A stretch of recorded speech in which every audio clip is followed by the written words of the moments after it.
Bueno, gracias a todos por seguir conectados a esta hora al Foro de Sostenibilidad de Forbes en Colombia. Y hoy en este panel queremos traer un tema muy interesante y es precisamente uno de los objetivos de desarrollo sostenible y es el cierre de brechas de género. Para eso tenemos a unas mujeres muy interesantes que van a hablar desde cada una de sus perspectivas, cuáles son los principales retos y qué se viene en esa materia. Y bueno, y con nosotros está María José Ramírez, ella es presidente de la Reinvial Colombia, comisionista de bolsa, es cocapitana también del mercado de capitales de WIC. Y tenemos también a Ana Milena López, ella es vicepresidenta financiera de CENIT y también es miembro de la junta directiva de la Asociación Colombiana de Empresarios, la ANDI. Muchas gracias por acompañar. María Camila, muchísimas gracias por invitarme a este panel. Me parece sumamente importante en este momento por el que estamos atravesando para hablar sobre sostenibilidad y equidad de género. Gracias a ustedes por la invitación. Es un gusto estar acá con ustedes. Y bueno, como lo mencionaba hace un rato, el tema del cierre de brechas de género es uno de los grandes desafíos y que se ha hecho muchísimo más visible ahora con la pandemia. ¿Ustedes qué creen que son los principales retos en materia de cumplimiento de los objetivos de desarrollo sostenible para cerrar las brechas de género? Lo primero que yo quiero mencionar que me parece muy importante es que dentro de los objetivos de sostenibilidad se incluyó el quinto objetivo, que es justamente el de equidad de género. En la medida que se incluye como un objetivo, pues aumenta la visibilidad, nos indica que efectivamente es un problema en el cual a nivel mundial tenemos que trabajar y nos permite tanto a nivel de países como de empresas empezar a poner unas metas para de esa manera poder lograr llegar y cumplir con el objetivo de sostenibilidad. Entonces, lo primero para mí es una oportunidad de identificarlo como un problema, de poner metas y empezar a trabajar a resolverlo. ¿Dónde veo yo los retos que son enormes?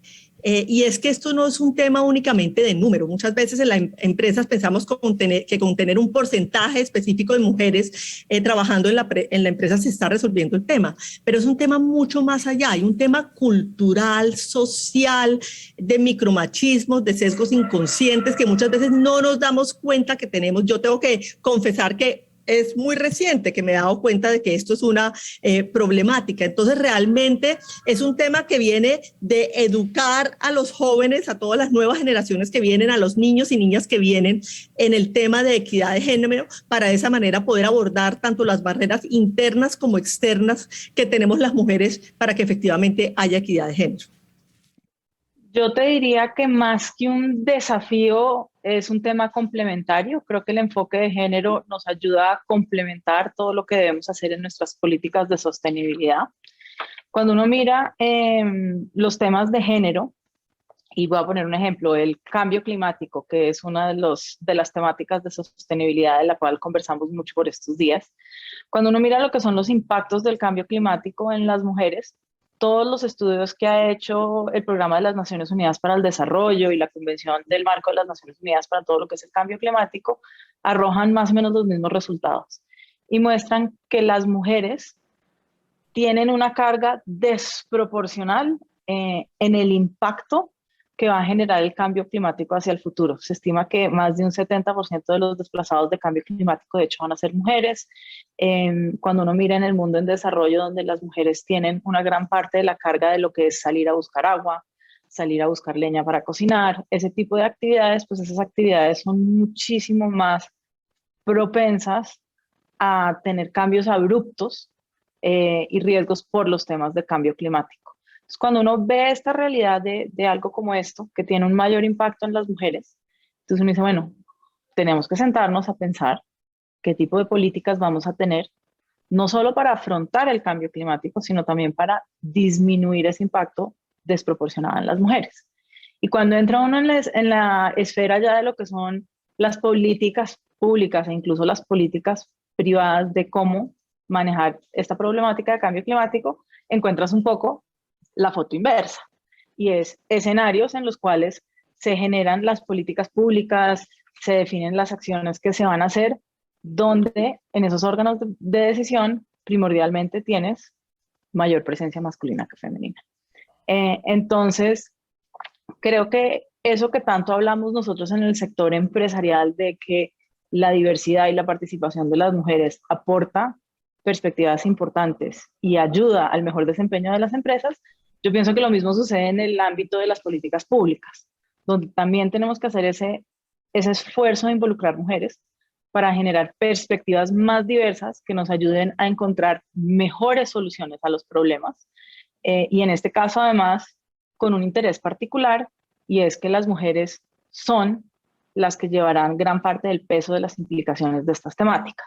Entonces, yo diría que el aspecto de género es muy complementario a este tipo de políticas y es clave para que aseguremos que en el desarrollo de nuestras economías, no solo en Colombia, sino a nivel global, veamos unas brechas que se cierren en pro no solo de lo que son todas las metas de desarrollo sostenible, sino también en lo que vemos en términos de las disparidades de género que hoy pues, en algunos lugares son bastante latentes.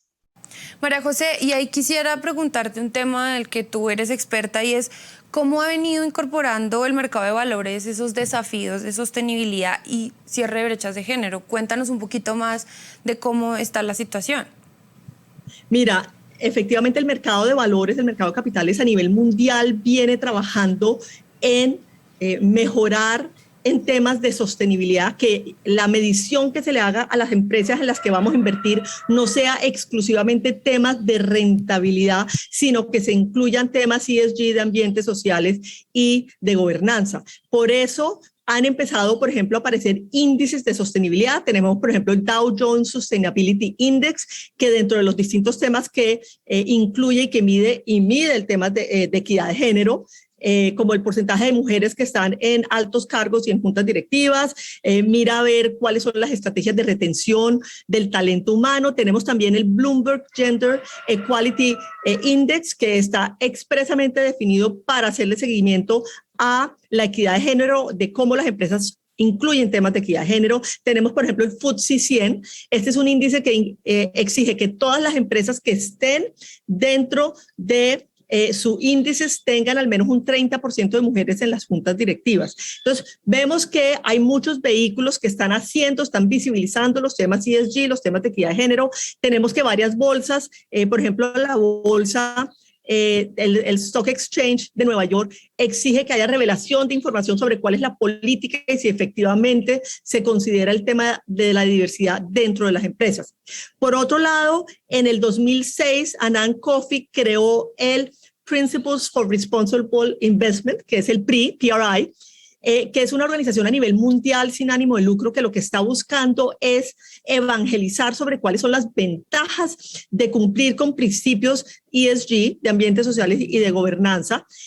Lo que hace es buscar signatarios. En Colombia hay 17 signatarios y a través de las empresas que firman y se hacen parte del programa de PRI, se comprometen efectivamente a no tener en cuenta exclusivamente los temas de rentabilidad, sino tener en cuenta todos los temas de sostenibilidad. Entonces lo que vemos es que hay realmente un movimiento a nivel mundial en donde cada vez es más importante todos los temas de hacerle seguimiento, de visibilizar y que las empresas empiecen a trabajar en el largo plazo en todos los ambientes financieros, ambientes sociales y económicos. Hay un tema que me parece importante y es que últimamente, así como se está hablando mucho en trabajar en los temas de ESG, también se habla recientemente del greenwash. Greenwash es las empresas que dicen que están haciendo cosas de ESG, pero que a la hora de la verdad es más como lo que hablan y no lo que hacen. Entonces, pues ese es un tema que me parece que es bien importante de tener cuidado. Y tal vez el último tema que mencionaría es que definitivamente después de la pandemia,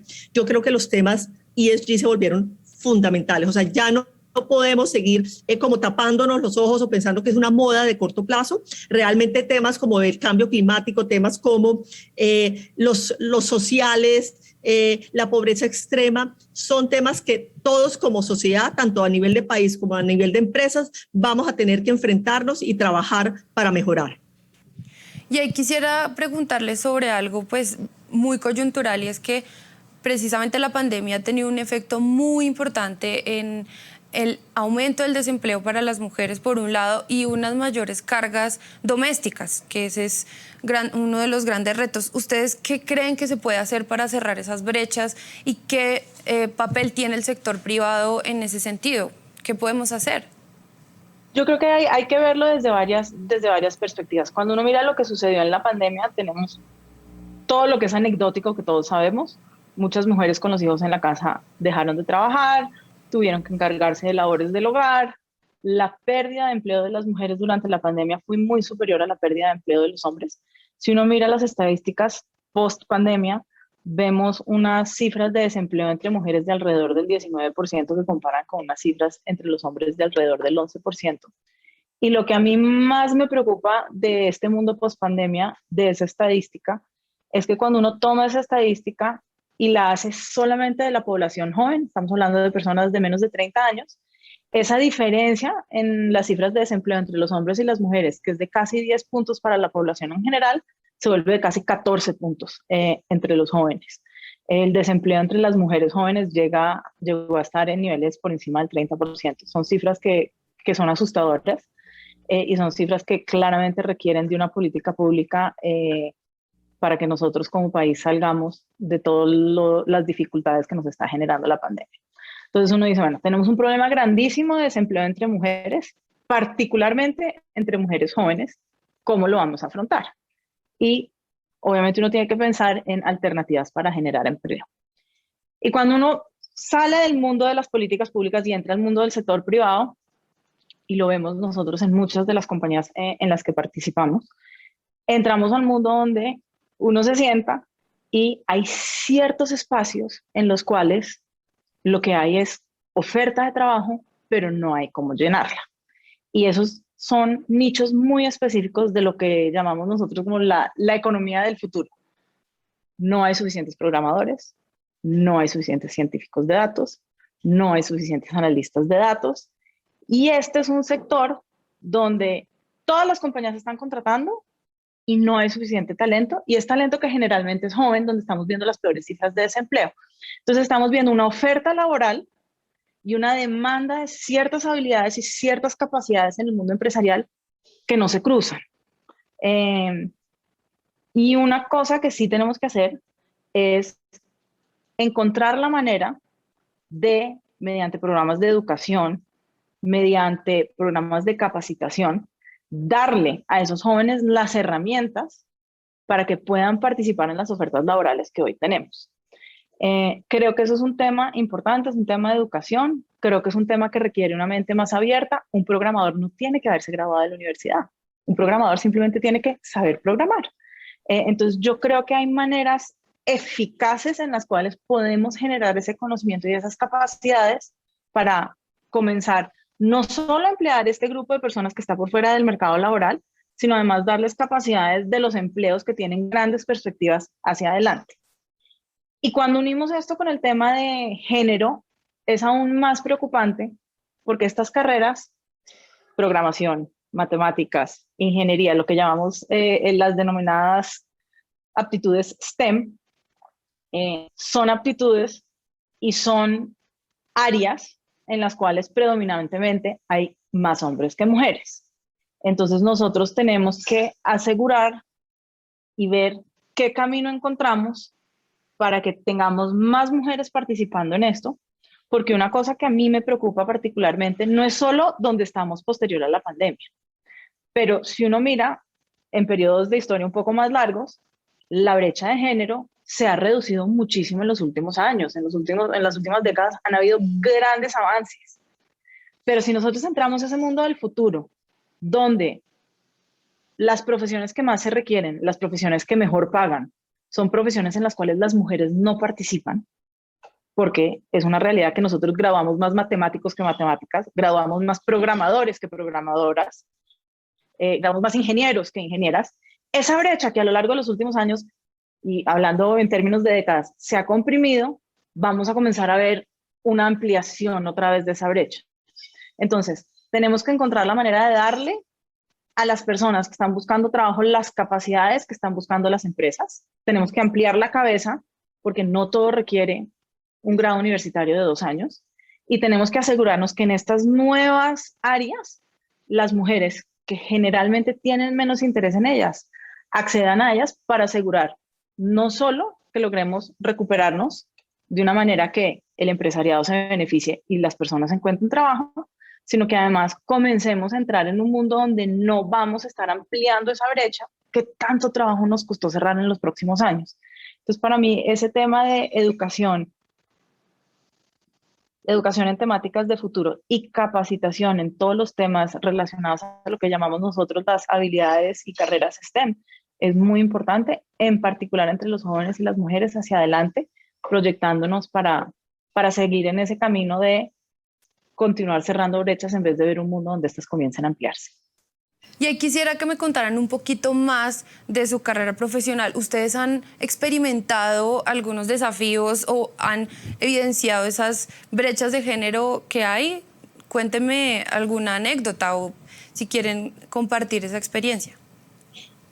Yo tengo que responder desde una posición de privilegio. Yo he tenido el gran privilegio de tener unos jefes, hombres que han sido absolutamente maravillosos, que me han impulsado, que han creído en mí, que han visto en mí mis capacidades profesionales y como ser humano, y realmente nunca, ni desde mi educación o mis padres o lo que me ha tocado vivir, nunca vi ni techos de cristal o límites a donde pudiera llegar, y de alguna manera siento que eso es el reflejo que en este momento pues puedo ser presidente de una sociedad comisionista y haber llegado a donde he llegado. Sí, sin embargo, recientemente, yo desde hace 2 años hago parte de una organización sin ánimo de lucro que se llama Women in Connection, el cual está tratando de visibilizar los temas de equidad de género. He empezado a aprender sobre este tema y me he dado cuenta que es una realidad. Inclusive muchas veces ahora estoy en reuniones y a veces me doy cuenta de micromachismos y sesgos inconscientes y de chistes que se hacen en las reuniones que de alguna manera pues son machistas.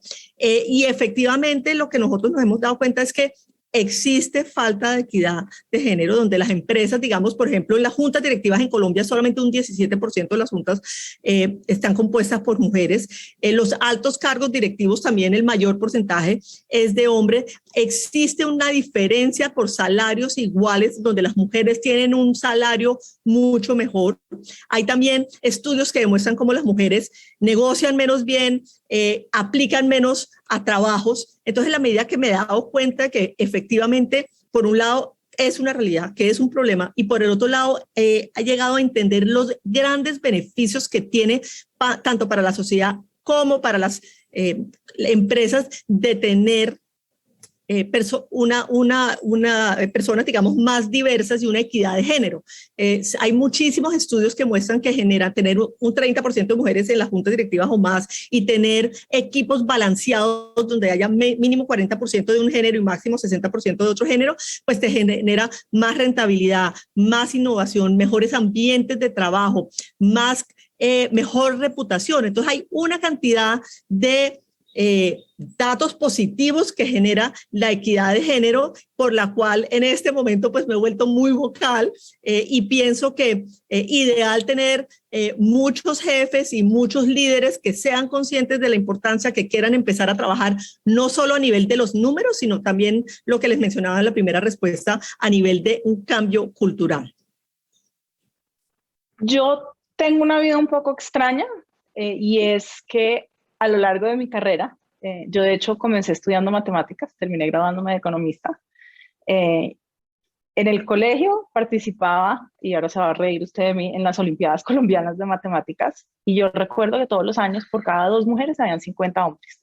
En la universidad, cuando entré a matemáticas, yo estudié por fuera, en el extranjero, y eran no solo primordialmente hombres, sino además un sesgo a hindús y asiáticos por el hecho de estudiar matemáticas.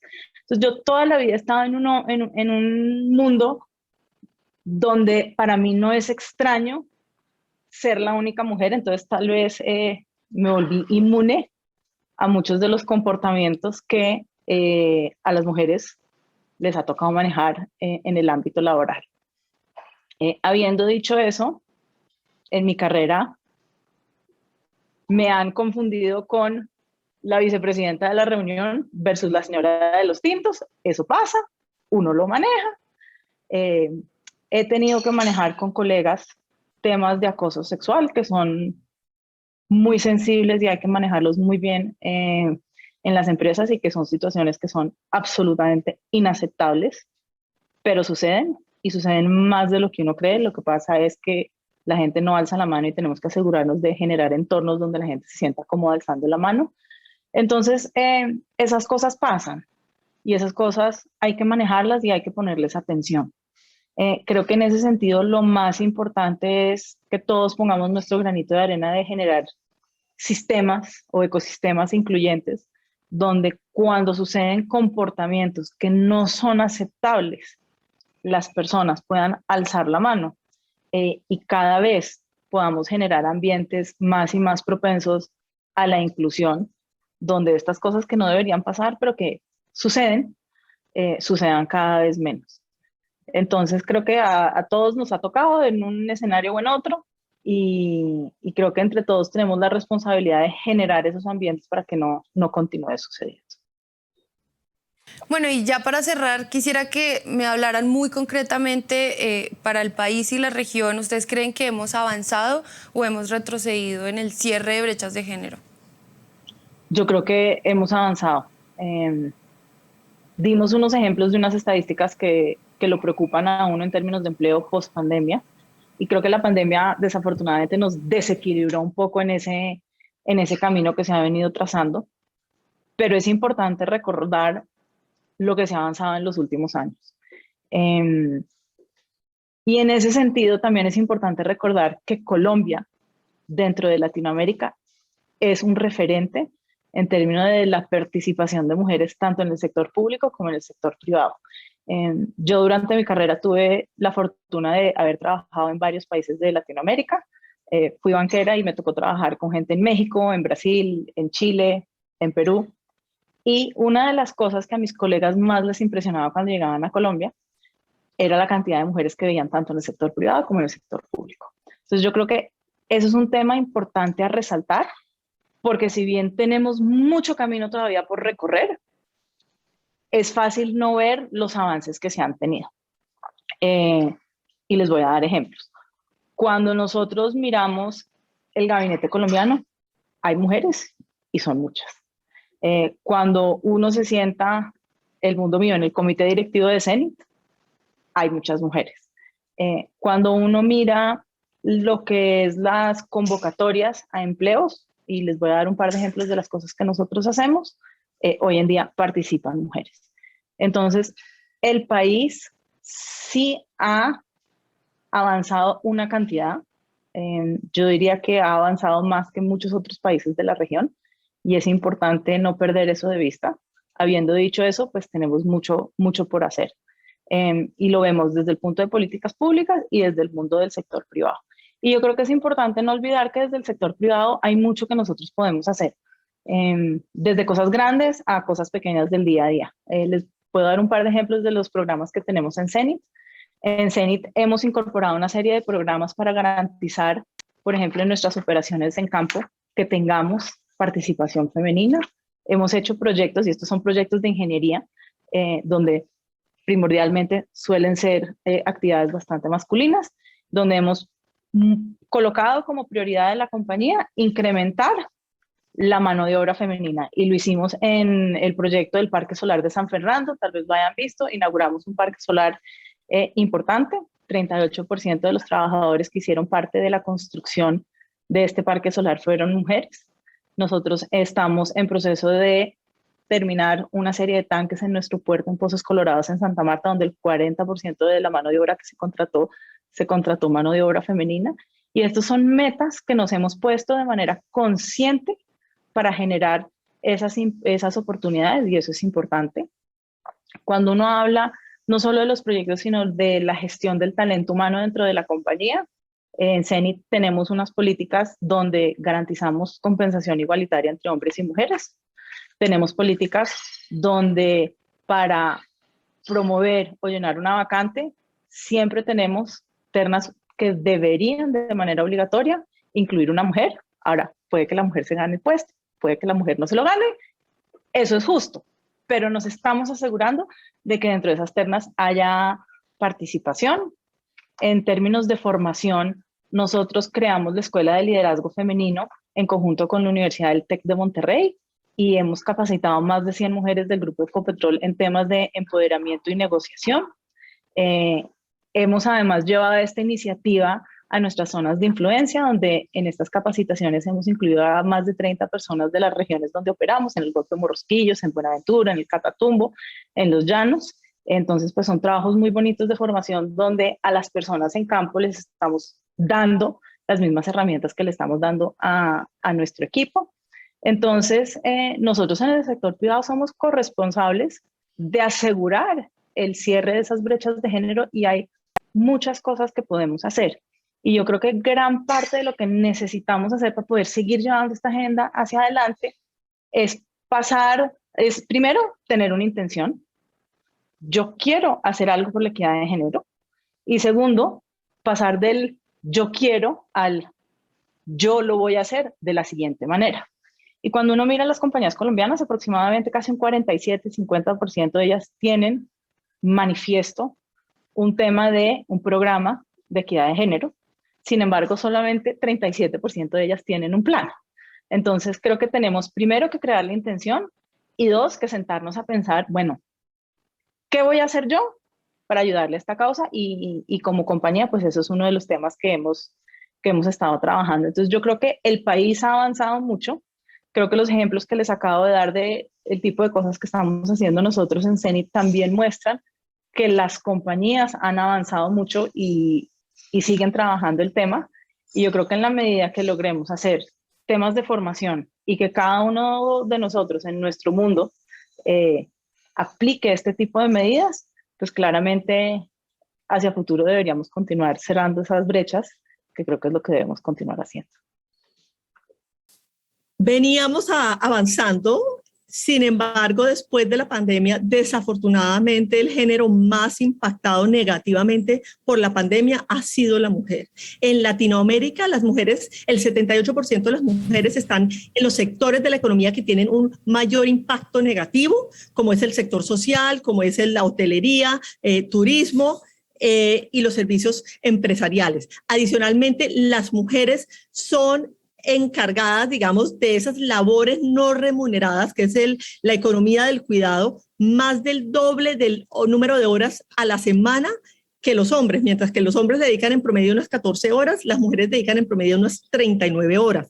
Hay un dato del DANE que es impresionante y es que después de la pandemia, el desempleo en hombres está al 20.2%, mientras que el desempleo de las mujeres es del 26.2%, el más alto desde que se tiene historia de la información. O sea, realmente ha sido muy grave y los más impactados en la pandemia han sido las mujeres. Sin embargo, yo soy una optimista por naturaleza y siento que así como hay un mayor impacto, y hay obviamente un mayor reto para resolver, por el otro lado hay más conciencia. Y yo pienso que el primer paso siempre para empezar a resolver y para empezar a identificar las posibilidades de salir adelante, de resolver los problemas, de resolver este tema, es a través de las acciones. Tal vez antes de terminar me gustaría mencionar algo y muy relacionado con el trabajo en el que yo estoy del mercado de capitales, y es justamente si existe la posibilidad de financiar temas de sostenibilidad. Y efectivamente lo que nosotros vemos a nivel mundial es que cada vez más financiar temas de sostenibilidad es un mejor negocio. Según el Global Sustainability Review del 2020, se alcanzó la cifra de 23 trillones de dólares invertidos en el negocio con foco de sostenibilidad. Y esto se hace de varias formas. Quiero tal vez mencionar dos. La primera es a través de los bonos. Últimamente se han empezado a desarrollar, pues ustedes han oído a lo mejor bonos verdes, bonos de sostenibilidad, bonos sociales, bonos de equidad de género. O sea, todos estos bonos pues vienen creciendo una tasa muy importante a nivel mundial desde el 2013 hasta este año, digamos, han tenido una tasa de crecimiento del 68%. Para que ustedes sepan, el año 2020-2021 a nivel mundial representaron el 45% de las emisiones, y un tema que para mí es lo más importante, y es que empezaron a notarse diferencias positivas cuando uno compara el mismo día un bono, digamos, plain vanilla sencillito y un bono de sostenibilidad, vemos que tiene más demanda, entre un 10 y un 15% más del libro de órdenes, el tamaño del libro de órdenes, y por el otro lado hasta 5 puntos básicos por debajo las tasas. Entonces, los inversionistas están empezando a premiar los bonos con foco de sostenibilidad. Y adicionalmente también existe la posibilidad a través de los fondos de inversión. Los fondos de inversión, cada vez más administradores a nivel mundial están creando fondos de inversión con foco de sostenibilidad, del clima, de ambiente, sociales, de género. En Estados Unidos el año pasado, el 45% de las platas que entraron a fondos fueron a fondos con foco de sostenibilidad. Entonces, realmente siento que es un tema que está siendo liderado por los inversionistas institucionales y por las organizaciones que ya les comenté en la respuesta anterior, como PRI, como los índices, pero sí hay un camino, digamos, de más conciencia y financiación para que efectivamente podamos lograr achicar la brecha de equidad de género.